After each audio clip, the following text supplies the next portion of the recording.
On this episode of DC On Screen, we are talking all about Zack Snyder's Thanksgiving Turkey Crisis, Dwayne Johnson's Marvel vs. DC proclamation, Henry Cavill reiterates that the cape is still in his closet, and Colin Ferrell's Penguin prequel is a go at HBO Max. All that and so much more right after these words from our mystery sponsors. Welcome into DC On Screen episode 650. On this episode, we share our honest opinions about the DC Comics multiverse on film and television. It's been a minute, sorry. If it's been released, it is fair game, so beware of spoilers. I'm David C. Robertson, and this, the man who once hit a deputy in the face with a Bible before shitting himself, Jason Goss. But I did not shoot the sheriff. You didn't. He just hit his deputy with a Bible. He earned that shit. But you want me to apologize? Never. You wouldn't be the man I know and love. Mm-hmm. Before we get into the news, I would like to remind you that you can go to DCOnScreen.com to find links to our Patreon, where $5 a month gets you access to exclusive content. And I do want to thank all of our patrons. It really is the best way to support the show. There's also a donate button and a link to our merch store on DCOnScreen.com if you'd like to support us in those ways. But thank you for any support you can throw our way. Man, we've been super busy. You've been super busy. So we haven't gotten to our Ghostbusters 2 review for Patreon. We haven't gotten to Ghostbusters Afterlife or review for Patreon. Have you even seen it yet? No, I have not. And I basically isolated myself from the internet as a result of that. This pains me deeply. It should. As a household, we've basically been sick for 2 months and passing stuff around. Mm-hmm. It's mostly keeping up with our own tails. So I have not found the 3 hours to head out for that. Yeah. I will. I fucking will. It is very worth your time. Oh, I know. I mean, pun intended, this haunts me. Yeah. There's a fantastic interview with Bill Murray on some late night show who said, you know, everybody keeps telling me that, like, you know, they cried, and which is great because that's exactly what you want for a comedy.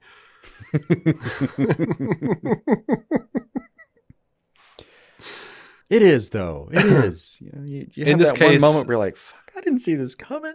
There were a few moments. It's good. Just good stuff, man. Yeah. But hopefully we can get to that sometime soon.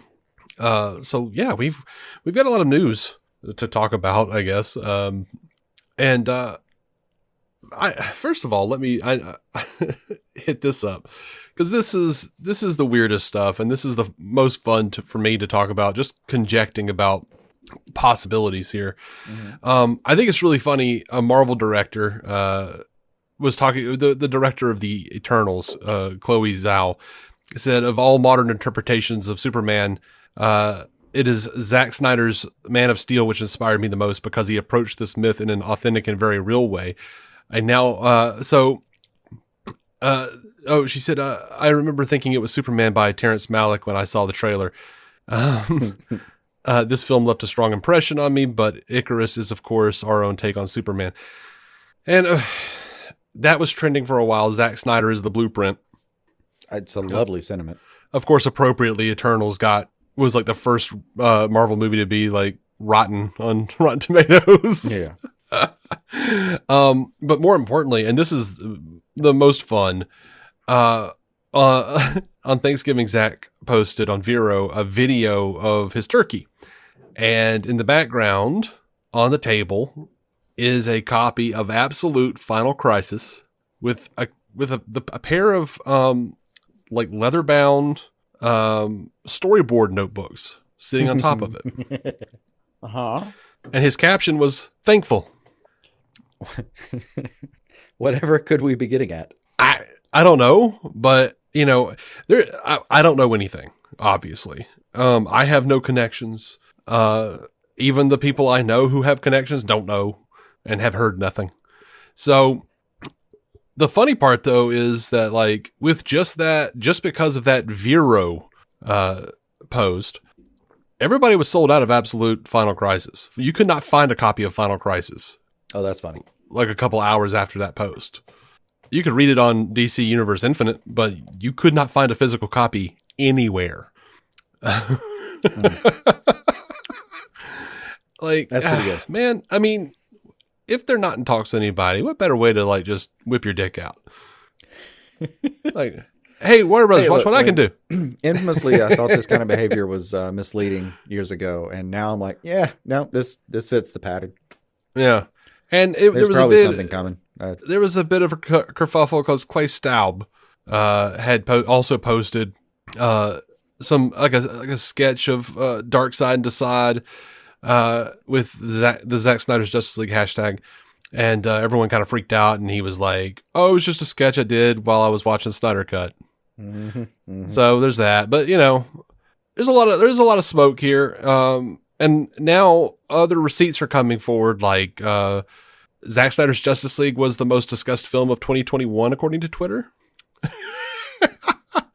IMDB posted their top 10 movies of 2021. Number 2 was The Suicide Squad, and number 5 was Zack Snyder's Justice League. And number 8 was Army of the Dead. And whatever you think of the Suicide Squad, guess what? They're still using Snyderverse actors. James and Snyder are friends, at least, formally. Supporters of each other. They support each other. They, James Gunn wrote. We'll say minimally. James Gunn literally wrote Zack's version of Dawn of the Dead. So yeah, a lot of Zack Snyder on this top 10 movies of 2021. I gotta say, it does fit though. Like it's inspiring one way or the other. Let's put it that. It is, and with this hopeful merger coming up, I feel like it feels a little like the old days.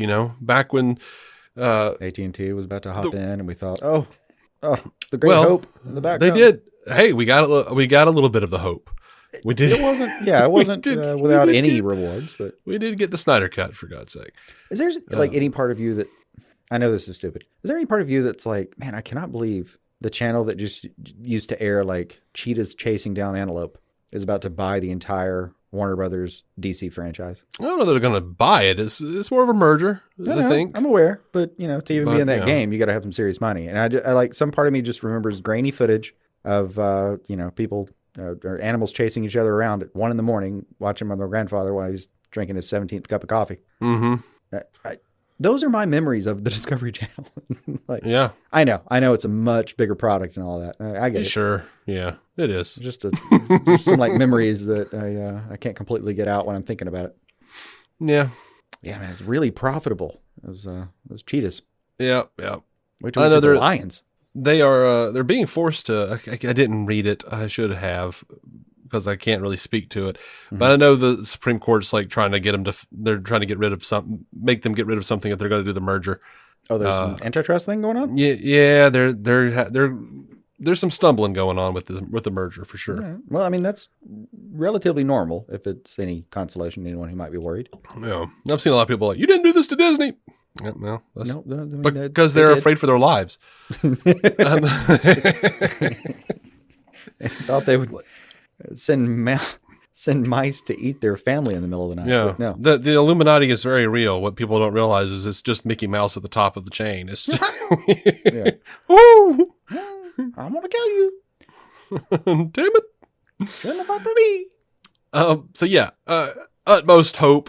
Not saying it is or it ain't. At the very least, it's a tremendous show of power for Zack. I do know he's about to shoot Rebel Moon. He's for Netflix, which is another property he started. It was actually his old, like, he had a Star Wars pitch and they rejected it. So now he just like changed the names and now he's got his own original thing called Rebel Moon. Yeah. So, the Army of the Dead movies are doing well. No, I mean, he's got a very comfy Netflix blanket with which he sleeps every evening. He does. He's doing fine. He is. Coming back into this world, frankly, it's going to have to be on his terms. Oh, absolutely. But, with the deals he has in place with Netflix, man, I think he could swing it. I think there's a possibility that, his film was the most talked about thing on Twitter. Film on Twitter. I know. He's got a lot of power right now. Still just as a volatility rating. Like that includes the people saying, fuck this guy. Mm-hmm. But still, that's a lot of... it gets people talking. A lot of chatter. I mean, people pay a lot of money for that kind of chatter. Yeah. And whole firms. I know in the past I've had problems with shit in Man of Steel. There's still a couple things in Man of Steel that I'm not crazy about. But at the end of the day, when I look at Man of Steel, Batman v Superman, the Ultimate Edition, and Zack Snyder's Justice League, it is the greatest live action version of these characters I've ever seen. And I want more. No, it is bar nothing my favorite. But that for me, that started with Man of Steel. Like I was, I cried in the theater watching that movie the first time. I have certainly grown to appreciate it much more over the years. I'm not saying there aren't flaws. I would have gotten rid of that busboy scene too. The busboy scene. There were merits to it. I would have maybe kept the busboy scene, but not the trees in the right. The trees in the truck were a little weird. What cracks me up is people are like, my Superman wouldn't do that. And I'm like, your Superman literally like went back to a diner where he got beaten up when he didn't have his powers and wrecked the whole place. Yeah. It's always the Christopher Reeve people who are like, my Superman. I'm like, your Superman did plenty. Your Superman killed Zod. Your Superman is like throwing people down shit and knocking people, destroying property. Your Superman weaponized cellophane. Like, don't bring me that shit. Your Superman weaponized cellophane. How dare you? It's supposed to be a joyous, such an innocent, creation, useful, resourceful thing we had. Even that scene is like, I could still make arguments for it, but your Superman slept with Lois and then erased her memory so he wouldn't have to deal with the consequences of the intimacy. That was a bit weird. Like there were suddenly extra powers that don't normally exist. And well, look, to be fair, at the time that was a staple of Superman. No, that's every Superman's issue. legacy right there. Yeah, that was reductionism as far as Superman's powers is a modern invention. For a long time, it was like, no, I've got this tiny ventriloquist version. John Byrne's Man of Steel post-crisis, was when they dumbed his powers down a bit. It was it was a tiny version that flew around, and it was a super ventriloquism. Sorry. Yeah. Now he literally had like tiny Superman who flew out of his palm. Yes. Yeah. It was like every issue there was some kind of new like, what are we gonna do?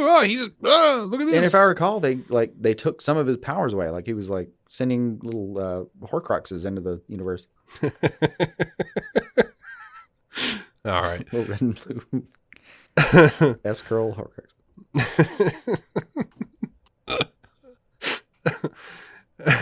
Over to Matt Reeves, the Batman. They've released a couple of synopses, and over the course of November, we haven't done this in a minute, y'all. Mm-hmm. So one synopsis is the Batman is an edgy, action-packed thriller that depicts Batman in his early years struggling to balance rage with righteousness.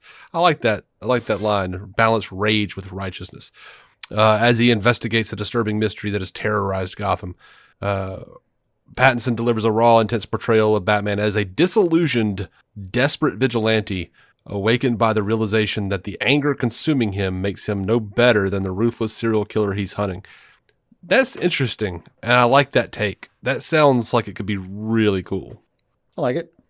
I do. I mean, I like the story arc in general, that he's just a madman with better gauntlets than some of the people he's hitting on. Yeah. It has to, by the end of this, choose some version of mercy or grace or forgiveness. Mm-hmm. At the very least, patience. I can dig the story arc if that's what they're going for. If that's what they're doing. 100%. Yeah. So the next synopsis, which came out about 20 days later, 2 years of stalking the streets as the Batman, striking fear into the hearts of criminals, has led Bruce Wayne deep into the shadows of Gotham City with only a few trusted allies, Alfred Pennyworth, Lieutenant James Gordon. Amongst the city's corrupt network of officials and high-profile figures, the lone vigilante has established himself as the sole embodiment of vengeance amongst his fellow citizens. When a killer targets Gotham's elite with a series of sadistic machinations, a trail of cryptic clues sends the world's greatest detective on an investigation into the underworld, where he encounters such characters as Selina Kyle, Oswald Cobblepot, Carmine Falcone, and Edward Nashton, that's the Riddler. Mm-hmm. As the evidence begins to lead closer to home and the scale of the perpetrator's plans becomes clear, Batman must forge new relationships, unmask the culprit, and bring justice to the abuse of power and corruption that has long plagued Gotham City. A lot of alliteration in this in this synopsis, and I dig it. Someone was a Batman 66, man. The scale of the perpetrator's plans. Yeah. Cryptic clues. Yeah, all of that just sounds great to me. It all sounds a lot of fun. I'm definitely in. And some of it makes, the Nirvana soundtrack from the original teaser make some real sense. Like, yeah, I know that's the time frame we're kind of shooting for here, theoretically. That's what they say. I don't know. I feel like it's going to be like Gotham in the sense that it's a little ambiguous, but you can kind of maybe place it somewhere if you want to. Maybe. Slightly maybe up to like, subjective interpretation. Yeah. I'd be okay with that. I mean, I always liked that in the animated series. I think it got a little wonky on Gotham, but so many things did. I agree, but it was one of the things that they did that I really appreciated, like how they kept that going in a way. Yeah, I feel like they did it better the first couple of years, and then as they actually kept bringing in more supervillains with technology and stuff, I'm just like, this is getting real weird. Well, yeah, but there'd be people who jumped ahead and had free suits and shit. Mm-hmm. Yep. That. God, it's I like really love the look of that guy. He had a cool look. I think it was the hair. That hair was slapping. Over to Black Adam. I know you hate that phrase, so I enjoyed that. I do. I hate it. Everything slaps. Everything slaps. Slapping, slaps. That was just for you, buddy. Bastard. So we know we've heard James going to talk about some discussions he's had about a Marvel and DC crossover film. Mm-hmm. Dwayne Johnson is talking on some interview. Every word you've said so far sounds fantastic. Keep going. He tells Variety he was there with Ryan Reynolds and Gal Gadot, and he says I'm in love so far. All right, sorry. He says there should be a crossover. We could be the ones to possibly make it happen. We'll see what happens. Like I don't even know what to do with that guy. The balls, the hubris. I'm like, calm down, buddy. We've been waiting like 8 years for you to do this thing. It's taking you that long to get Black Adam going. Look, I'm good with it. And then, you sit him next to Reynolds, who whole clothed, basically, in Hollywood. The like existence of this fucking character that would seemingly be slightly obscure, but just fucking made it happen. Yeah, absolutely. He did not like that video. So he claimed Danny Garcia was asked about by Variety whether or not there was padding in his suit. And she said, "Oh, you know what? He had so much fun. Dwayne has been a superhero all of his life, but sort of a mortal superhero. So to finally blend this with a character that he could fully express himself, and the fact that his physique, he did not have to get a suit that was pumped up. That was very meaningful to us." Have you seen the pre-production picture or it's not pre-production. It's like early shots, pictures of, goddamn. Yeah, he's massive. He's massive. That dude could have beaten the fucking ass of the guy that was in WWF. Mm-hmm. Just could have thrown him out of the fucking ring. Mm-hmm. Insane. And he's not human. And Garcia's also, she says, Black Adam is edgy, right? That's got to be a PG-13 movie where it was very much like, say, The Dark Knight, where that pushed the edges of PG-13. I think we do that very much with Black Adam. We have a very high kill count in our movie. Based on the teaser? Sure. Yeah. There was a high kill count in that teaser. Someone dying was 35% of that fucking teaser. More people died in that teaser than died in some of the Dirty Harry movies. He only had a few bullets, man. Yeah, that was years ago. I bought that. They had like a DVD box set of all the Dirty Harry movies, and I had to buy it. Mm-hmm. And they had a booklet inside, and it was like, oh, they give you the kill count. They tell you how many people died in every movie, right? So I'm like, oh yeah, here we go, Dirty Harry, the original. It's like 14, 15 people, and then like the next movie is like 6, and then the next movie is like 3. Mm-hmm. It was like every movie went down. I was like, this is kind of disappointing, honestly. He's seeing a therapist between movies, man. What do you want? He's getting kind of old. I'm happy for his emotional health. He's like, Deadpool. He's like walking around with a cane. Mm-hmm. You can only kill so many people with those tennis balls on the bottom of that walker. Yeah, it's a limiting factor. So on November 8th, Dwayne Johnson says, talking about the cut of the movie, he says, I think we're in a really good place. I think now is the time where we take our time, yet there has to be some expediency to it because we do have to have the movie ready by next summer. The director delivered a great first cut. And Black Adam is the kind of movie that from the beginning, it had the makings and the bones to be something unique. It all started, I think, with the ambition, but then it all started with our director. And I think that he is an ambitious director. He, again, comes from that cadre of very talented Spanish filmmakers who want to get in and want to disrupt industry and disrupt craft. And he does it, I think, in such a great way. I also like that at this point of the cut, there is a clear and defining anchor to Black Adam's code.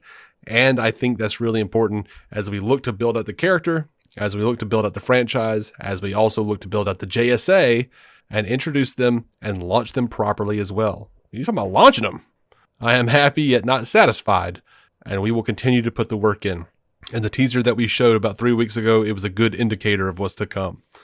Okay. And Garcia said, we just saw the director's cut. I'm so excited. You get into this business and you have dreams of stuff you want to make, but I've always wanted to make a superhero movie. All of us, me, Danny, and DJ have had a dream of doing it. So to finally have our superhero movie and to see the first cut of it and realize that we've got something special here, I think the fans are going to love it. Lavishing praise upon themselves, but yeah, they go on for like a paragraph. I'm not doing that. So I'm excited though. I'm excited about Black Adam. Weirdly, I didn't think I would be as excited as I am about Black Adam. I've been excited since I heard he was cast, but yeah, I did too. But then it kind know. of kept not happening. So yeah, but I don't know. I mean, I remember like some meeting where he left the some WB exec room and kind of came away and said, "These people are digging what I'm doing." Yeah, that was like the first year we started doing this 7 years ago. Yeah, I know. But it's pulled through. Mm-hmm. Yep. You just keep saying, oh, okay, well, it's not happening. Okay, cool. It's not happening yet. Okay, well, they're saying it's happening, but I don't know. But yeah, no, I'm happy to see. Ever since Fandom, we saw that great footage. It looks like they've wrapped, and we've got a director's cut floating around. I'm digging it. I'm here for it. I'm there.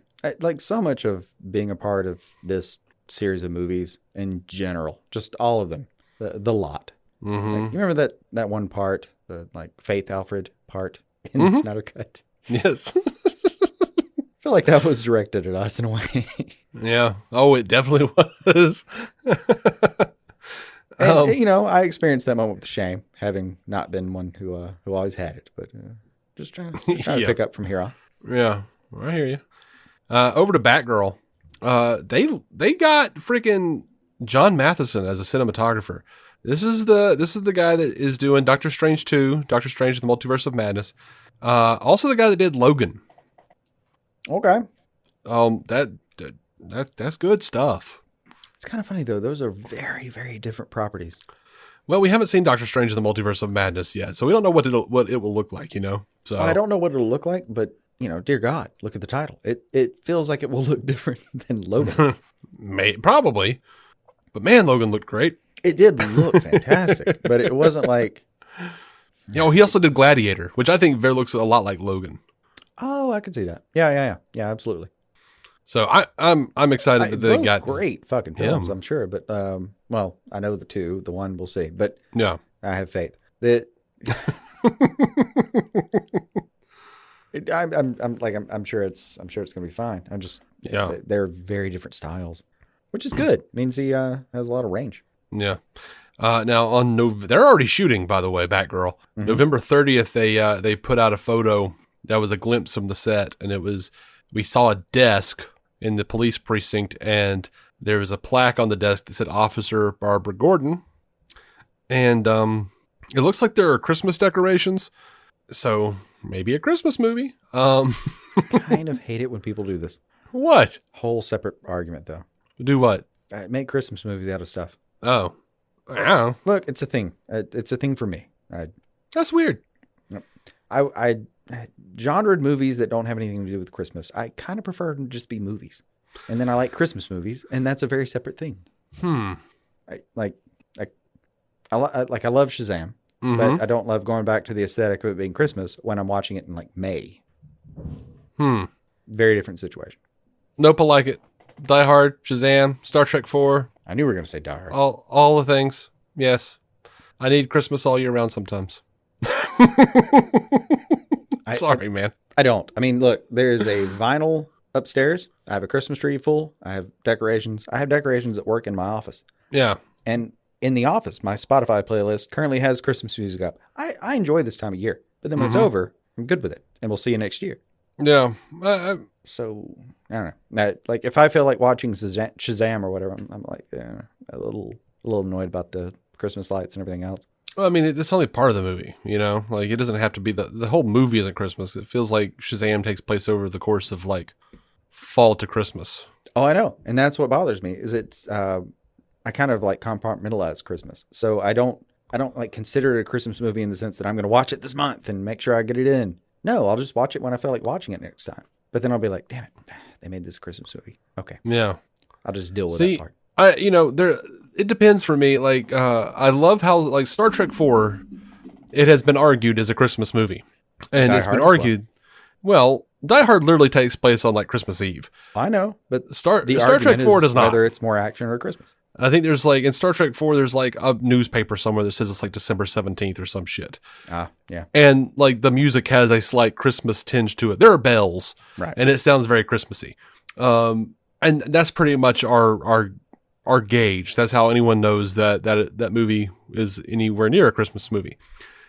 I like that. I like the vague Christmas. Like, you don't see decorations really. I just like this, like the vague feeling, just like an essence. It's like it's a whiff. It's a whiff of Christmas time. Mm-hmm. You can smell as they're racing Chekhov, you know, through the hospital. Mm. Anyway, so yeah, they're in production for sure, and like the little clapper was like their caption said day 1, the clapper said scene 19, so it is scene 19. It might like go over the course of like a year or something, and like briefly in scene 19 there's a Christmas time thing to show like, you know, the progression of time. Yeah. No reason to have your ass on your shoulders yet, man. I hate this movie already. Boycott. Don't do that. Boycott Xmas. J.K. Simmons was talking about filming Batgirl. He says, I was completely flabbergasted that they came back to me recently and wanted to have me be Commissioner Gordon again and have it be a more significant role. Leslie Grace is Batgirl, and I think I'm actually going to get on the horn with her and the director in the next couple of days and do a little preliminary rehearsals on it a couple of months from now. Well, they start very soon. They already started now. And then I jump on board sometime in January over in Glasgow, which is a wonderful place to be shooting because it's gothic. I'm excited to be the once and future Jim Gordon. I had a long discussion with the guys about how we want to portray him, and the script I thought, I just don't want to give anything away at all. So I'm not going to talk about the structure of it or anything, but I thought it was a really interesting take on introducing Batgirl and giving Jim Gordon, fleshing him out, certainly more than I had a chance to in my first foray into that. Now, he was given some interview, and I don't remember if it was this one or another one, and everyone was swearing that he almost said something about Ben Affleck. Mm. And I watched it like 4 times, and I'm like, I didn't hear him almost go Ben or but or any. I didn't hear any of that shit. Oh, yeah. People are crazy. Maybe. He might be in it. He might be in it. You'd have to watch it, but maybe. I don't know. We saw the directors. They were eyeing the Affleck cowl. Yeah. On Instagram, very clearly saying this is in this universe. Like, here's what we're looking at. But people just setting themselves up to be disappointed is what I'm saying. Yeah. Because we don't know. Very possibly, we'll call it. Definitely, maybe. We got Gordon. We know he's there. Mm-hmm. Let's talk about DC League of Super Pets. They released this trailer a little while ago. What did you watch this thing? What did you think? I immediately texted my wife and said, I don't know if she'll have seen a movie in a theater by this point, but this will be it. Yeah. I will take her. We'll sit on the side. It'll be new for her. We'll bounce if it gets weird. Not trying to ruin a movie, but I'm going to take her to this movie. It looks fantastic. It looks delightful. As a grown-ass 38-year-old man, I am excited to watch DC's League of Super Pets. Yeah, I'm going to laugh. I'm going to cry a little bit. I laughed in the trailer. We got friggin', what's his name? I always want to call him Jim from John The Office. Krasinski. John Krasinski. That's it. I just said it before the show too. I know. We got him playing Superman. We got Dwayne Johnson playing Crypto. We got friggin' Natasha Lyonne playing the Flash's Turtle Merton. Vanessa Bayer as Wonder Woman's Pig. Diego Luna as the Green Lantern Squirrel Chip. I'm just down. Kevin Hart as Batman's dog. I mean, It's going to be great. it looked fantastic. And Mark Maron as Lex Luthor. We hear him for just a second in the trailer. God, he was there for maybe less than a second. I didn't catch that, but dear God, I think I would if I'd listened again now. Yeah, listen to it again when we get off of this thing. You can, yeah. I knew he was just- involved, but I hadn't actually figured out where he was. But God damn it, that sounds fun. Yeah, sure does. Yeah, it's fun, Mark.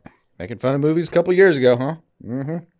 Well, to be fair, that was a fantastic bit. It was. It really was. Like adults, what was it? Like adults want to go see a serious movie with an ambiguous ending so they could stand around outside and try to figure out what the hell happened. Yeah.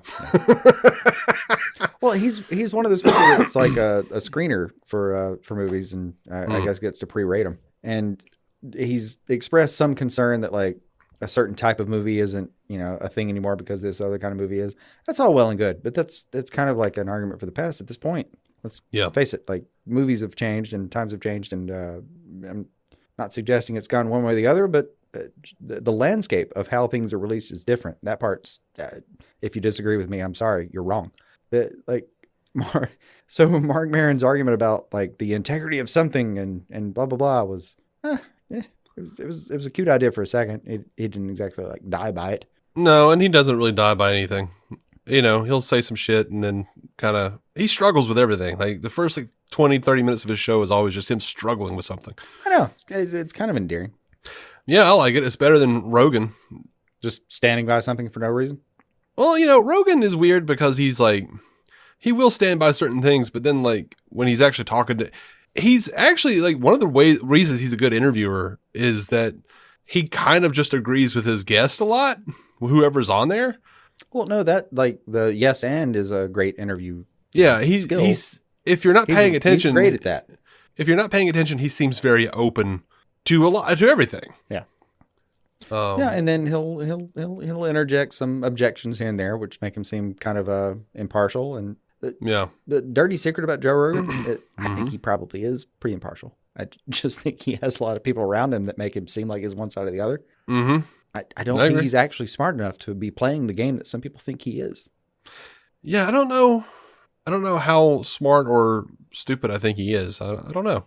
I can't gauge it. But then I don't listen to him regularly.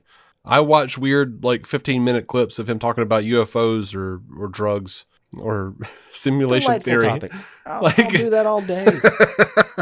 Sign me up. Oh, look, he had Dan Aykroyd. Fuck yeah. I'll watch this YouTube clip of him talking about UFO abductions. I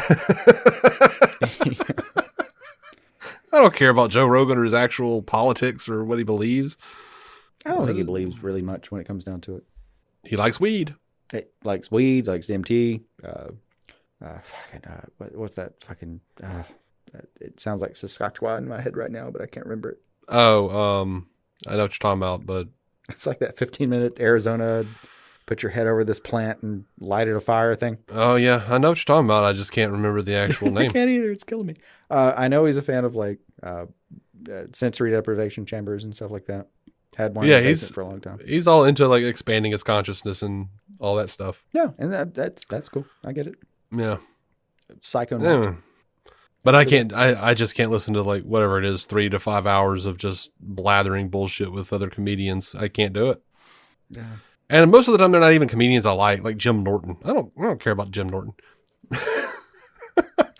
Maybe he's a nice guy. I don't know. In portions, sure. I like his stuff, but 4 hours? I don't know. I mean, I've seen Rogan interviews where 4 hours of whatever with someone that I thought I would be like, man, I'm going to listen every second. I listened to about an hour of him with Maynard James Keenan. This should to me be I cannot believe we're going to do this. They literally talked about, both of them know Bill Hicks. Maynard has played guitar with him. The entire reason Joe Rogan has a career was because Bill Hicks noticed him. These are things I care about. Yeah, I made it about an hour in. I was like, all right, well, this is moving a little bit slow. What I think it comes down to, there's probably a lot of Joe Rogan I could listen to. Mm-hmm. It comes down to he doesn't have ADD, and I do. Yeah. About 20 minutes in, I am really struggling to stay into something. Yeah, I hear you. I get it. I normally wouldn't mention this, but I'm still seeing people on the internet who think that there's still a problem. So a few days ago or several days ago, I don't remember, HBO Max apparently put up the wrong version of Birds of Prey. They put up a TV 14 version that was edited for television, and everybody was freaking out and talking about, oh, they're trying to censor the thing, and it's the Hamada's doing it, and Hamadaverse, and Hamadization of, yeah, that's what I was trying to say. Of Birds of Prey. No, it was just a screw up. They didn't mean to do it. They put up the R-rated version, and I'm still like, today I saw some people commenting like, they stuck this up and they're trying to pretend the other version is. It's been replaced now. It's been fixed. They literally just hit the wrong button. Real question though. Like, if you watched the 14 version, was it actually censored? I didn't watch it, but yeah, apparently it was. Like, they even had like the thing at the beginning that said, this film has been modified from its original form. All right. So what that tells me is that version exists. It just shouldn't have been shown there. It's going to show up on like TNT or something. Yeah. It was like, they just literally had the wrong version on there for a second. Yeah. Seriously, hand to God, I'm voting TNT. Some afternoon where they do like DC this afternoon, and that's one of the things they show. Mm-hmm. So everybody calm down. Just, I don't know, man. They ruined it. They destroyed the final tapes. Or the master tapes, I mean. Go grab an ice pack from Walmart or some frozen peas or something. Place them right on your tits. Cool those puppies down. Cool them, yeah. There ain't no reason to get all worked up about this now. Take it easy. That's fine. Take the master tapes from which they derived this version. Mm-hmm. Freeze them so they're unusable. Put them on your tits. Mm-hmm. We've been hearing a lot of noise from Henry Cavill lately. Yeah. A lot of little interviews, THR and whatnot. He told THR, there's still a lot of storytelling for me to do as Superman, and I would absolutely love the opportunity. The killing of Zod gave a reason for the character never to kill again, as it was in the comics. Mm-hmm. Superman falling to the ground and screaming afterward. I don't think that was originally in the script, but I wanted to show the pain he had. I did far more emotional takes. They did not choose. Tears were happening. He just killed the last remaining member of his species. That's the choice he made in that moment, and he'll never do that again. There's an opportunity for growth after that to explore the psyche of Superman as a deep, seemingly invulnerable, godlike being, but with a real feeling on the inside. As I always say, the cape is still in the closet. And he has reiterated that. He says he's waiting on the phone call and in separate interviews. Now, on the Val Zod film or series, whatever they're going to be doing on HBO Max, he says, it's exciting. Superman is far more than skin color. Superman is an ideal. Superman is an extraordinary thing that lives within our hearts. Why not have multiple Supermen going on? Joaquin Phoenix did a wonderful Joker movie. So what if it's not tied to the rest of the franchise? They have multiple Superman comic book storylines happening at the same time. So there's that as well. Just always a class act. I like this Henry Cavill guy. Anyway, he still wants to do it, so there's still hope. David Ayer continuing to tease the Ayer cut, pictures of Joker, saying stuff like Jared killed it, but no one knows. He has a picture of Joker with a black drawn-on smile and ha-ha-ha tats as eyebrows, which would make me think that it is true. Like, he literally just has, like, fake tattoos on all the time. Yeah, why not? Because in these versions, he didn't have the Disturbed tattoo. His eyebrows were ha-ha-ha tats. Mm-hmm. He had it would make sense. And then he didn't have the tats in the Snyder cut. So, I mean, seems logical that he would just get bored of something. Yeah. I mean, philosophically, the thing you worry about the tats in general with him is he just changes so much. Yeah. And those are kind of permanent. Yeah. There was one of my favorite things, one of the things that just informed my mind about who the Joker was or is, and would inform anything I ever wrote about him probably, if I ever did, were I to. There is a book that they did called Batman Masterpieces. It was a set of trading cards, but they were really well painted cards. They, the 90s. The 90s were great with that kind of shit. You had the X-Men Ultra Fleer cards. But anyway, these cards, each card told part of us. For God's sake. Yeah, they did. Each card told another chapter of the story, but also dug a little into Joker's psyche. Mm-hmm. And so I have this book, and it's like the full paintings and, kind of a bigger format. And one of the things he does is just like, they kind of use they use Joker's psyche to imagine different versions of Joker and Batman's battle with each other. And you get like dragons and shit, and like Joker remembering fighting Batman on like a pirate ship, and he was the pirate. Mm-hmm. Like Joker's just like so nuts, he just remembers different versions of that shit. I love it. I'll have to show you this book. Like we were talking about having dinner earlier before the show. Mm-hmm. I will try to remember to bring that book. I'm into this. This is delightful. Anyway, Ayer also posted a picture of Incubus, which is what the version he wanted. That looks just positively frightening. Very horror inspired, very reminiscent of some of the apocalyptic designs in Zack Snyder's Justice League. But I was thinking even more like vaguely like, you remember that weird claymation thing where it was like Mark Twain and a couple of kids, and then like they go to this like dark realm where they talk to Satan? Dear God, no. I'll have to send you that. It's a weird fever right now. No, this is the thing. It was like a cartoon for kids. It was a claymation cartoon for kids. And they go to this like weird dark realm, and they're like standing on these like platforms or whatever. And there's like this creature there that's holding up a mask with like a little rod, but the mask is moving. It's his face. And they're like, "What's your name?" And he's like, "Lucifer," or something like that, or Satan. It was real creepy. I'll send it to you. Oh no, I'm looking it up right now. Don't you worry. I'm on it. Holy shit. You found it? This did not take much. Oh, that'll haunt a childhood. Right? I saw that shit in college and it haunted me. Like, I would dream about that shit. People thought Labyrinth was a thing. Oh. Yeah. At least then you had the comforting face of David Bowie. No. Yeah, it's real creepy. No, here it looks like everything was whittled by someone's grandfather's pear knife. Uh-huh. Uh-huh. I mean, drunk on a front porch in North Georgia. That's a very specific image that we both are familiar with. Yeah, there's a rocking chair. It creaks. We live in Alabama. Hey. Georgia, the state, not the country. No, No, I recognize this cover. Oh, fuck. I avoided the shit out of that when I was growing up. I recognize that cover. This came out in 1985. Mm-hmm. I remember thinking, nope. I noped out of that early, apparently. Yep. I have memories. I mean, like I said, I found it in college. Like, Estás no bueno. Me and my buddy were stoned as shit watching weird YouTube videos. He's like, "Oh, I know what you got to see." That wasn't a happy trip. Worst I ever had was some weird episode of American Dad where it turned out his workout buddy was imaginary, and he had turned anorexic in the meantime, and he was just like some skeleton of himself. Yeah. This would have been a normal episode of American Dad for no good reason, with like a weird plot twist that just didn't matter. But no. Couple hits of synthetic mescaline, and we are having a very different conversation. Yeah.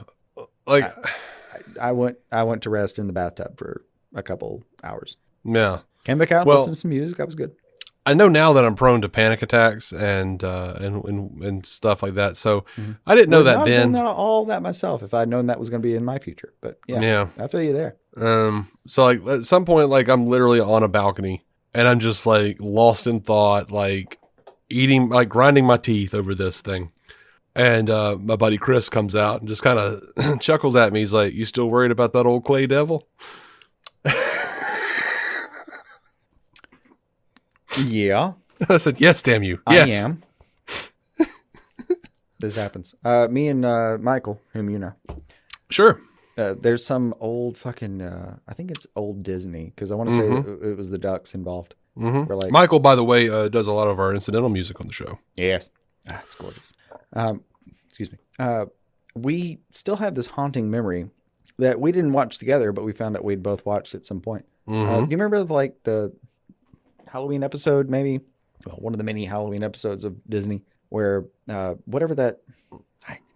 God, I can't remember. I think it's the Ducks. But anyway, there's this, someone's broken out of the asylum and it's on the loose. That is all. Yes. And all that we remember is that is all. Creepy. With that specific thing. Like, it was one of those things where, like, I was hanging out with Michael when we were fucking 16 or whatever. And,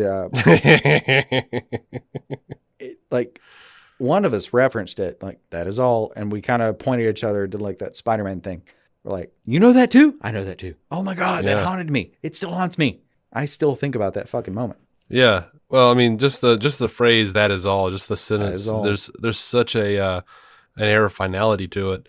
But then that voice scene, was so like, creepy too. Hey, by the way, I know it's a dark, stormy night. You can't even tell the difference between someone sneaking into your room or the lightning itself striking 14 feet from your house. But there's a lunatic that has gotten out, and he may kill you. That is all. Yeah. Bounced. Speaking of a lunatic who may kill you, Jared Leto was asked about the Ayer cut, and he said he'd love to see it. He says, absolutely. Why not? Why wouldn't they? That's what streaming is for, right? We have a whole new avenue. What are we holding back for? That does it for the movie news. You want to take a break? Take a leak? Get back? Yeah, quick one. See you back here in a second? Yeah, man. You good? We'll be right back. I'm going to watch a creepy episode of some bullshit. Come back scared. Hesitant. Are you going to watch the Satan thing? I'm just going to watch That Is All. If I can find it. Okay. If you can find it, yeah.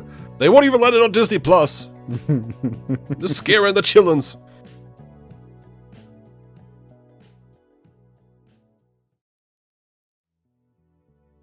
All right, we're back. And, man, we're on TV now. And they've released they released a clip from Peacemaker that was from Comic-Con, where he's like trying to get the janitor to help him out. And then they released a trailer very recently. I am all about this show, dude. I think this show looks fantastic. I'm into both. Honestly, I saw them in reverse order. I saw the trailer and thought, man, there's maybe some parts that I'm not super into, but frankly, no. I mean, largely sounds fantastic. My favorite part's maybe going to be the sad backstory. Oh, absolutely. Like, I love this notion that he's a total asshole and that there's like this like sadness to him and there's a depth to him because of a bad childhood. Oh yeah, it's going to be a real anti-hero story. Like complete with the dad having a shitty fucking haircut and trailer. Mm-hmm. It's going to be fantastic that way. I think I'm going to love him and the eagle. Eagly. You can't always train those things. And I'm definitely sure I'm going to love him and Vigilante. Yeah, Vigilante looks like a lot of fun. Like, what do you say? Something about like, oh yeah, all that stuff in your brain, just got to keep that shit back, you know? Yeah. Like, I actually teared up a little bit in the trailer when he's like, I can't kill kids. I don't want to kill kids. Yeah, what happened to that whole, killing men, women, and children in the name of freedom bullshit? No, or the name of peace or whatever it was. That was going to be an interesting point because like he apparently does make a choice. Yeah, that hit me. His handler in that situation tells him like, because the world needs a bastard or whatever he says right now, and you're that guy or whatever. But he hesitates. Like there's going to be something to the guy. Mm-hmm. And I'm always going to hate him for being the guy that, killed Rick Flag with pieces of a toilet tank. Yeah. And would have killed Ratcatcher had James Gunn not made another choice with the film. Mm-hmm. He's always going to be a bastard, but I like going into bastards and figuring out what makes them tick. And this is going to be fun.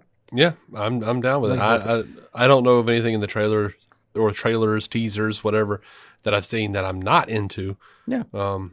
And throwing the fucking rocket launcher head. That's going to be interesting. Oh, that was fantastic. And even like especially the conversation with what's his name, the janitor guy. Fucking delightful. Like I know I know that guy. He's a character actor. I've seen him a lot of places. Don't know his name, but that's a character actor for you. Yeah, it's one of those guys though. Certain character actors, and you see him, and you're like, I don't know. And other ones you see, and you're like, oh no, this guy always elevates the scene. He's one of those guys. Every time I've ever seen him, from my vague instinctive memory, I always thought, man, all right, cool, this guy, good, we're good to go. He fucking carries the scene, but it's fucking hilarious, man. Yeah, it was really, really funny. I got nothing bad to say. I like everything I'm seeing out of Peacemaker. the whole thing about the weed really cracked me up. Like, no, I know we smoked. It was a good memory, but no, you can't trust me. Can I tell you a secret? You can trust me. It contradicts everything you've said so far, but okay. And I don't see it in my notes here for some reason. I guess I've somehow deleted that or forgotten to put it in. But James Gunn was asked if there were going to be more spinoffs coming out of Peacemaker, and his response was an evil-looking raccoon gif saying "he he he he he he he." So I guess he's got more plans.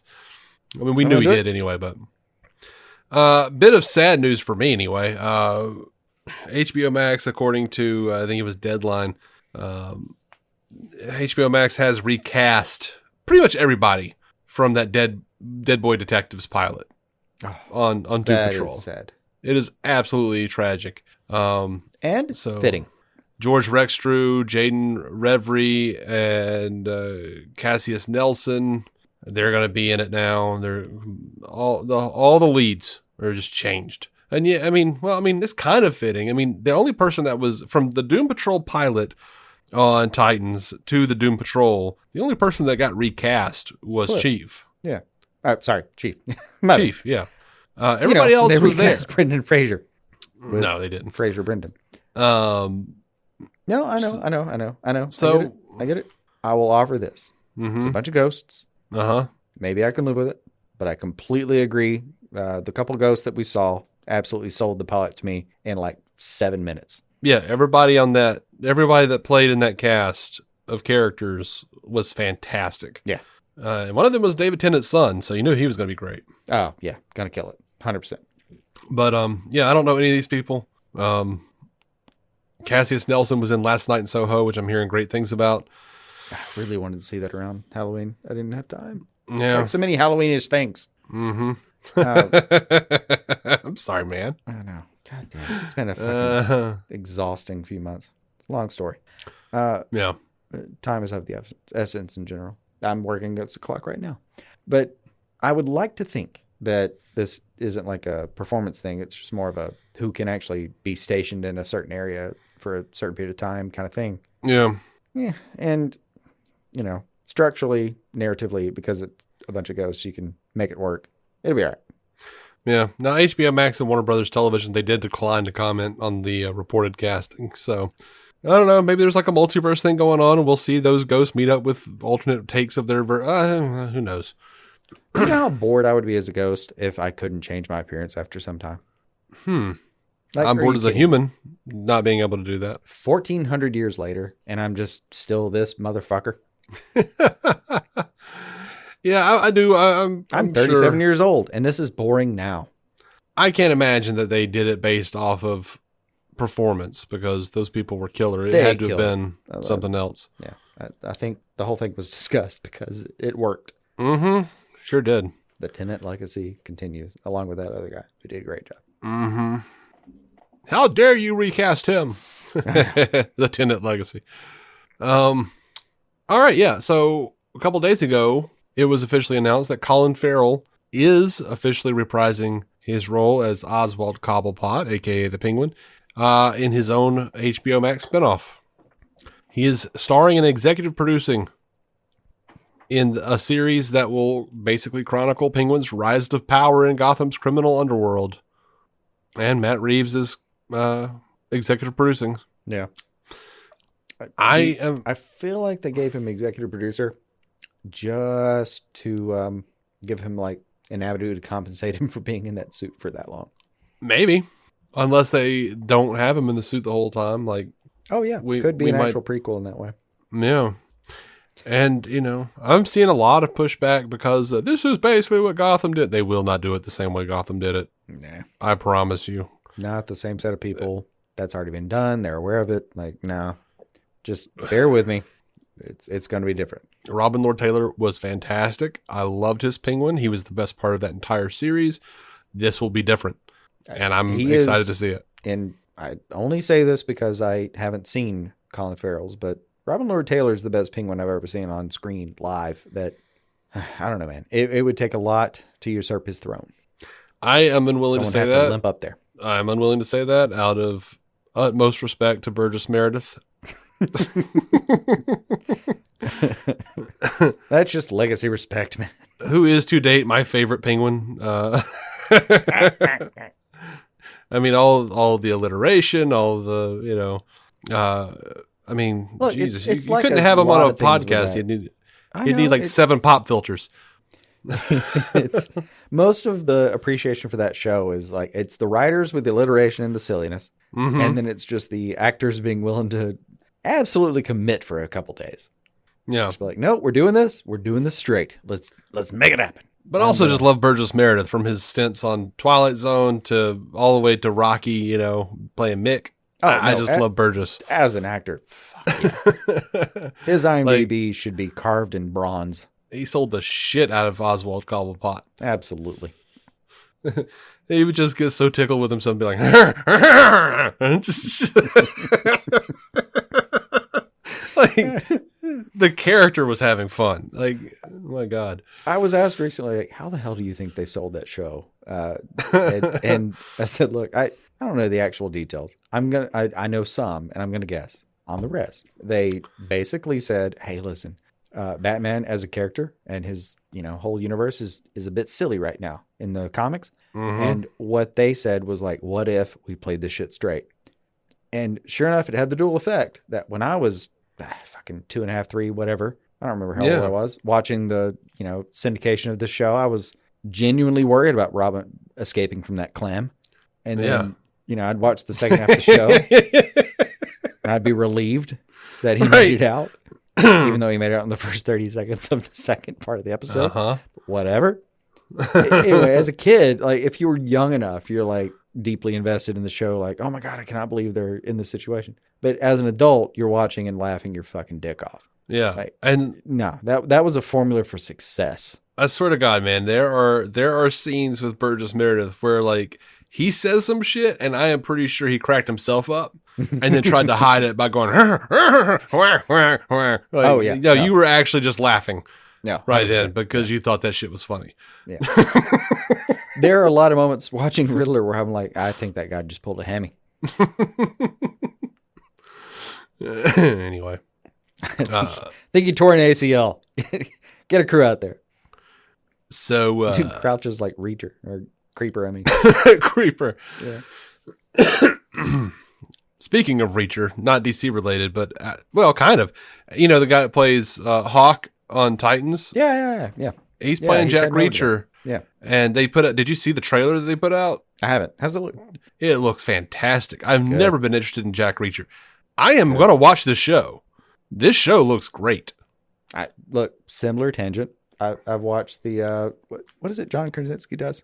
Oh, Jack Ryan. Oh, Jack Ryan. That's the one. Yeah. Yeah. I watched this show. That looks great too. It is good. It was genuinely good. I watched the hell out of that. I've seen pieces of it, and I think Bethany was watching it. And yeah, me and the wife watched that one. It was good. I haven't seen all of it, but there are pieces of it that are what I've seen that are quality. There are at least like 3 scenes that I keep thinking like, man, that was quality fucking scene construction. Mm-hmm. So Superman and Lois season 2, they're coming in January. Mm-hmm.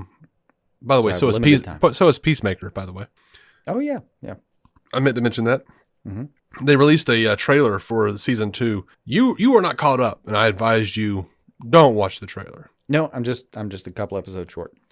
I'm not. It's not as despondent as some of the other cases, but I'm just a few short on this one. So the trailer looks good to me. It looks like it's kept up the quality. looks like we're going to be dealing a lot with, the storyline from the comics where Superman basically like says like, I'm not here to, carry out American interests. I'm here to save the world. Mm-hmm. They're going to be dealing with that heavily. It looks like, and it also looks like he's going to be having some issues with his powers. So that part will bore me. It depends on how they go about it, man. It does. It's a CW thing though, and at some point, like, if they CW, it's every superhero thing. Like, oh, okay, we'll depower him for a second. Well, I don't know that they're going to depower him. It just seems like something's wrong. Now, what if they did All-Star? All-Star Superman. That I'm deeply into. Yeah. Sign me up on that. If they did like Superman might be dying for real, like 100%. All right. So yeah, maybe they'll go that way. I am very intrigued here. They announced that Jenna Dewan is returning as Lucy Lane to Superman and Lois. We weren't sure if she survived the crisis, if Lucy was still a thing. Mm-hmm. We haven't seen her since Supergirl. Mm-hmm. So, but yeah, she's coming back. And speaking of a woman returning to superhero television, and I'm weirdly excited about this. And maybe it's really dumb. You could be the decider on that. Am I to arbit this? Yeah, man. All right. Amy Jo Johnson is directing an episode of season 2 of Superman and Lois. Do you know who Amy Jo Johnson is? I was going to say, first you have to tell me who the fuck that is. She's the Pink Power Ranger, the first. God damn it. Okay. She's Kimberly, man. Yep. All right. And she was also fantastic on Felicity. Mm-hmm. But yeah, so she's going to be directing an episode. And I don't know why, but that makes me really happy. I agree. I'm like, look at you directing TV and shit now. No, I agree. No, I felt the same way about Jonathan Frakes, and this shit's worked out really well. Yeah, it has.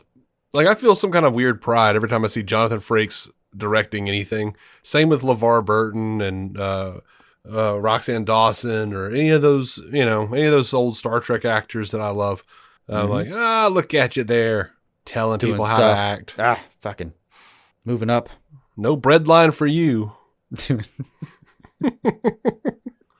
I mean, arguably, like, moving to director of an episode is actually not even moving up in certain situations, but it's still like expanding what you're capable of and your resume. And I'm fucking proud of that shit altogether. Well, I like the fact that they're like, look, man, Frakes started it too. Like, Frakes was the one that really, like, he started hounding people, producers and shit on TNG and being like, hey, man, let me stick around and watch what you're doing here. No, and let me learn how to do it. In the back of the fucking production room, the writer's room. I'm just gonna chill. No, don't pay attention. And then like he started doing it, and like other people like LeVar Burton, Patrick Stewart, everybody was like, "Wait, you can do that?" Yeah. Well, I want to know how to do it. And then they're like, "We don't want to act forever." And of course, Patrick Stewart did a few episodes and was like, "All right, well, I'm off to become an international star." But but Jonathan Frakes is like, he was like, "Nah, screw this. I want to get fat. We're not doing that. Like, I'm losing my hair. I'm getting tubby. I don't want to be in front of the camera all the rest of my life. Let me direct." And then everybody else just kind of went, "That's a good plan." You're onto something there. Wait, you're saying I don't have to work out or memorize lines because as a director, I'll be holding the script the whole time. That sounds pretty good. Yeah, I'm into that. So I don't know how and I don't know when, but Robbie Amell is going to be returning to The Flash in season 8. Hell yeah. Brandon Routh, who actually is in the Flash Armageddon crossover in an episode. He was talking to comicbook.com about how he would absolutely reprise the role as Superman. He says, given the story is the right story and Superman portrayed in the way that I see Superman, I was absolutely always interested in that. I have my own investigations into the possibility of something like that. Right now, the truth is that we're flush with Superman stuff. With the success of Superman and Lois, and Tyler's doing an awesome job on that. And then there's a couple of scripts and stuff going around for features, I think, in different iterations at Warner Brothers. I don't know what all the plans are, but I do know that Flashpoint is coming out, and that is opening up that world. You saw the Michael Keaton movie. Mm-hmm, mm-hmm. He says when that happens, and with I suppose the success of that, that opens up other opportunities. Just like Mark did with Crisis on Infinite Earths, you can have multiple Supermen, and it works. That experiment is actively in process and hasn't been tested yet on the feature film side, but I think that's what maybe they're gearing up for. It's hard to say what the next few years will bring, but where I used to say I didn't think I'd ever play Superman again, having been able to play him again in Crisis, now I say the sky's the limit. Dude, yes, please. Can we please? I totally want Brandon Routh back as Superman. Yeah, bring it to me. Bring that noble-looking motherfucker back in that suit. Speaking of supers, Supergirl's final season is on Netflix streaming. So, Jason, you can catch up. Yeah, I'm into it. I'll just be done. Just be done with it. Look, in order. Put that shit on fast. In order. I've got a few episodes of Stargirl left. Uh-huh. I need to finish Superman and Lois. A few episodes of those as well. And then I'm probably going back for Stargirl first after all that. Supergirl first? Supergirl, sorry. Yeah. I'm going back for Stargirl after I finish Stargirl. Nah, that doesn't make sense. That's what I meant to say. It would be preferable to watching Supergirl as someone who's finished it. That's fair enough. I realize my plans. My redundant, stupid plans. Now, I wasn't going to mention this, but apparently we know her from something. The Law and Order SVU actress, Stephanie March, who was also in The Invention of Lying, has been cast in a recurring role of Akira in Naomi. And Akira is originally from a planet far away and finds herself in hiding on Earth when Naomi seeks her out looking for answers. So, I still don't know her, but I know that everyone in The Invention of Lying was good. I like that movie. That was good. Not that I remember exactly off the top of my head. Yeah. I saw a picture of her and I didn't remember. That was I was like, oh, that's been 20 years. You probably look totally different now. You know, even in the Naomi context, I'm not quite sure who she's playing. Yeah. Akira. It says right here. Jason, it says it right here. Akira. I know. I'd have to pull out a book to remember who Akira is right now. It's a character who was originally from a planet far away. Oh, you mean cool. And finds herself hiding on Earth. Gotcha. So I'll just pull out every fucking DC comic that's ever been made, and we'll make this happen. I can research this. Give me like 25 minutes, maybe 26. Yeah, we don't need to research. Let me tell you, she's playing Akira. I'll move on from that. Yeah. I'll remember her shortly. Just a few minutes. Just a few minutes on the side. I do like Naomi. Yeah, I've never read it. So it was announced via the Hollywood Reporter that an animated film is in production over at the Warner Animation Group. It is Metal Men. They're doing Metal Men. All right, hit it up. Yeah, these are people like it's Ron Clements and John Musker. They're known for their animation legends, according to the article, and they're known for their work on The Little Mermaid, Aladdin, Hercules, Treasure Planet, and they're producing and they've written the treatment for this Metal Men movie. Cool. There will be background penises. Are trying to direct it. Mm-hmm. Celeste Ballard, who just worked on Space Jam: A New Legacy, is going to be writing the script. Sounds cool to me, man. Yeah, I'm down. I would like to see any version of Metal Men. Well, that version in Justice League Gods and Monsters was kind of weird. I know, but that was at least interesting. It was like, would you like to see some metal nipples? Because here are metal nipples. Hey, that shit happens. So many metal nipples. That shit happens. We have to remember, there are nipples everywhere. And I was like, Bruce, what are you doing, man? Why does this lady have big old metal doorknobs hanging off her titties? Mm-hmm. Anyway. Part of my ongoing efforts to not have him draw things. I mean, or at least have an editor come behind and go, oh, okay, this looks great, except that's the sound of an eraser. Uh-huh. I mean, look, man, I like some erotic art, I guess. You know, I'm not, offended by it or anything. And I don't mind his erotic art because he does a lot of it. But that he does. There's a kind of a weird point where it just like I'm watching a superhero thing and everything seems kosher, and then all of a sudden metal nipples, and then I feel weird.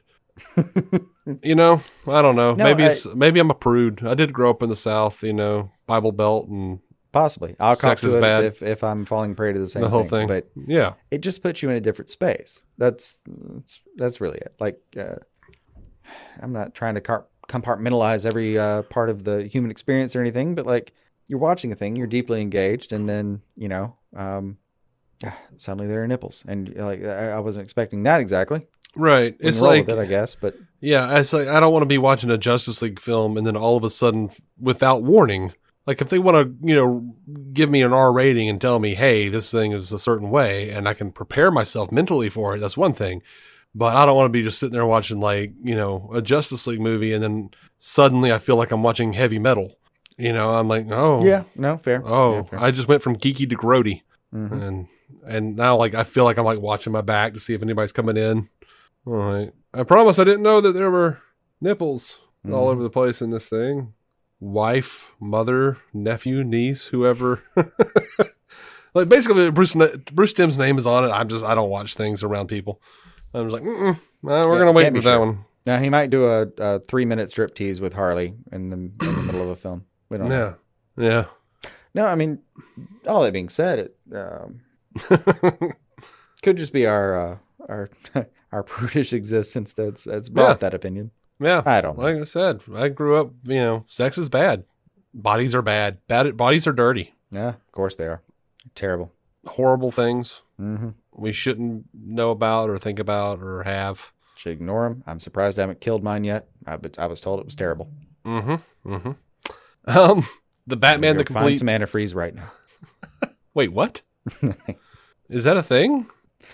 Like to kill my body? Yes. Yeah. That would be a thing. Really? That kills you? Antifreeze? Yeah.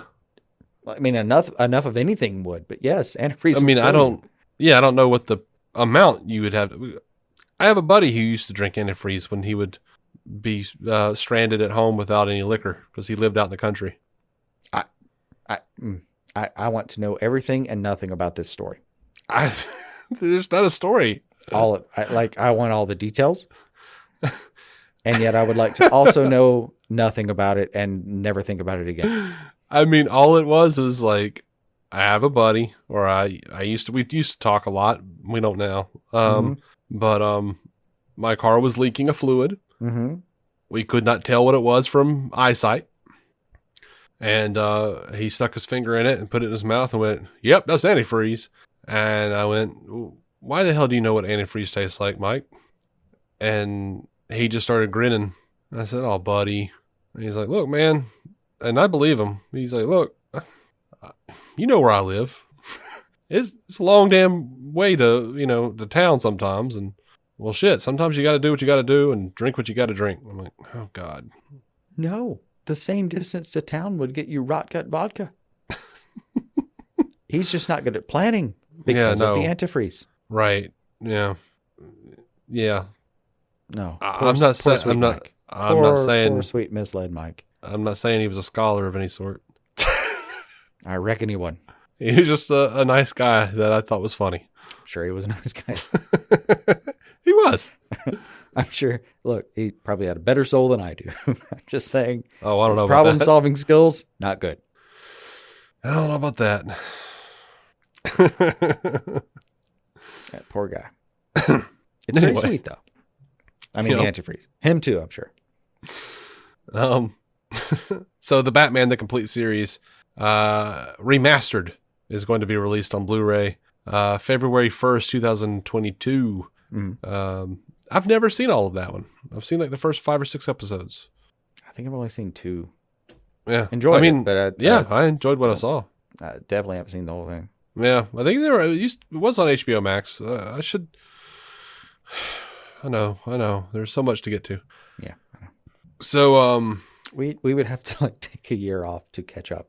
We would, but that would be kind of fun if we would literally just like stopped doing news for like a year and just like went back and watch all this stuff. Mm-hmm. Mm-hmm. I mean, we could keep doing all, but we'd just have to spend the other 6.5 days just watching things. Nah, not that much. All right, 5.5 days. I mean, if we wanted to binge a series and then do like, and whatever month, we're going to talk about the Batman complete series. And just we have, like we used to do. We used to do that shit. Oh, yeah. And news is pretty, we haven't done an episode proper in like a month. Yeah. So we actually probably could pull that off It right was now scant, though. if we want to. I mean, we had some trouble with scheduling, but it was also scant news. So It was. Remember that Multiverses game that was leaked, and then everyone was like, "It's not real. We won't talk about that." vaguely. Well, it has been officially announced now by WB Games. It's called Multiverses. It is a platform fighter, and it will see numerous characters associated with Warner Brothers coming together to fight one another. No, that was all everything. No, first I'm hearing. No, it's not. Fantastic. It's not the first you're hearing. We did talk about it in the last news episode. First I'm remembering. That's right. It There you fantastic. go. There you go. A lot of the iconic voices are coming back to do these characters. Now, here's I think the best part, or one of the best parts. There's a lot to love here. As a whole, Multiverses is going to be free to play, and it will be releasing at some point in 2022 across PlayStation, Xbox, and PC platforms. It'll boast a unique 2v2 style format with a roster that WB Games says it will continue to expand in the future. Here are the characters that we have confirmed: Batman, Superman, Wonder Woman, Harley Quinn, Shaggy from Scooby-Doo, Bugs Bunny, Oh, hell yeah. He could take any of them. Arya Stark from Game of Thrones, She can take a lot of them. Tom and Jerry, Jake the dog, Finn the human, so we got some Adventure Time up in here, I'm seeing that, yeah. Steven Universe, Garnet, whoever that is, and Rhine-Dog, who is an original character. But I think Rhine-Dog is from something else. Let me look that up. I saw the name later, and I was like, oh, that's what they're doing. Nothing. It is an R-E-I-N dog? R-E-I-N dog. Yeah, they're saying it's an adorable reindeer. A rain dog. Yeah. Okay. So an adorable reindeer dog hybrid. Apparently, I'm seeing a picture of him here. It sounds delightful. I would absolutely adopt one. Yeah. So Hard to cuddle with. Probably. I mean, so our dog sleeps on our bed. That would be an issue. Yeah. WB Games president David Haddad talked about the project and its ambitions. With Multiverses, we are creating a distinct competitive game that allows us to combine a deep roster of celebrated Warner Media franchises for gamers to enjoy. We are partnering with the talented team at Player First Games to bring together a free-to-play online platform fighter with a wealth of iconic characters that fans know and love, from Wonder Woman and Bugs Bunny to Shaggy and Arya from Game of Thrones. And this is just the beginning. We are excited to support upcoming seasons and ongoing game content. By the way, one of the leaked bits from last time was that Rick and Morty were also involved in this game at some point. Oh, 100% they're going to be involved. Absolutely. And who else is involved? Freaking Kevin Conroy, who is coming back to voice Batman. Hell yeah. By the way, did you hear this news that they're doing Batman the Animated Series again, but in audio form with the original cast, or as much of them that are alive? I did, and hell yes. Also, have you listened to the podcast little adventures thing on Spotify? No, I haven't done that yet. I've only heard a couple episodes. I think 2 more out since I've listened to it, but it's delightful. Yeah, is it It funny? really does follow like the kind of old-timey radio serial narrator over here, several stories happening at once, and oh my God, what's happening right now kind of thing. Oh. And by the way, the narrator is, Cyril from fucking Archer. Chris Parnell? Chris Parnell, yes. And that one took me an embarrassingly long time to recognize. I was at the end of the first episode where, oh, God damn it, it's him. But yeah, it's delightful. The voice cast is expansive. I mean, God, like you actually look at the cast and think, fucking hell, Rosario Dawson, Brett Spiner, are we kidding? It's delightful, but it's mostly fun because it keeps you guessing in a way where it seems to be slightly schizophrenic, Mm-hmm. and I'm enjoying that. Like it's not just very straightforward and plotted. And here's the thing: it's very much a lot of stories at once. Now, this is unrelated. That part's fun. This is unrelated to Batman Unburied, right? As far as I know, yeah. This is the Batman Audio Adventures, I think. Okay. Because Batman Unburied is, I know, a Batman podcast. It's a scripted podcast that's coming from Spotify soon. And it's like Hassan Minhaj is going to be in it as the Riddler. And it is executive produced by David Goyer. And freaking Jason Isaacs, who I love, is going to be playing Alfred. And Winston Duke is Bruce Wayne. Is Alan Tudyk. Ooh, okay. No, it's goofy in a fun way, but also, Who's playing Batman? Jeffrey Wright. That's right. That's what I was thinking about. It was like I thought Jeffrey Wright was somebody in one of these things. Mm-hmm. It's a lot of fun. I mean, it's a romp, but it's fun. Yeah. It's one of those where like enough is happening where you get to the end of it and you're like, hold on, I need a recap at the end of this thing. Can we do the Batman 66 thing where you explain to me where we've left it? Because like so many podcasts, including our own, I'm sure you're vaguely listening, and then Waffle, you aren't sure what exactly has happened, and you Toaster are not necessarily paying attention until someone mentions a waffle toaster. Mm-hmm. Mm-hmm. And then you're like, what the fuck actually happened right now? Mm-hmm. Well, that's all the news I have, man. You want to do it? Do what? Call it? Oh, I guess. I mean, we could. We could. Oh, wait. I've got one more piece. Jason Momoa confirms production wrap on The Lost Kingdom. Oh, hell yeah. There's that. That's happened. Sneak peek. It started, it dropped, while we were doing the show. So there's one more thing I don't have to talk about next time.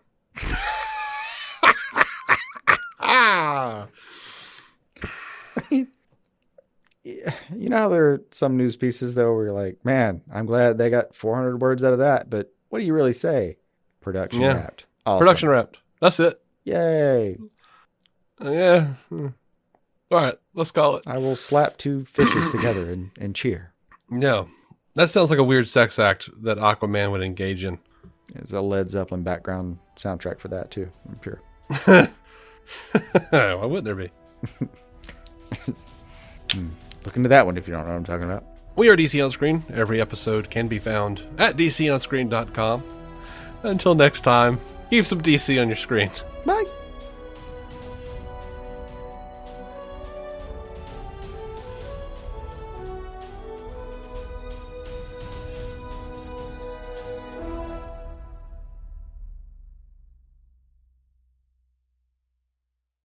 Our intro music is by Jason Goss and Michael Shackelford.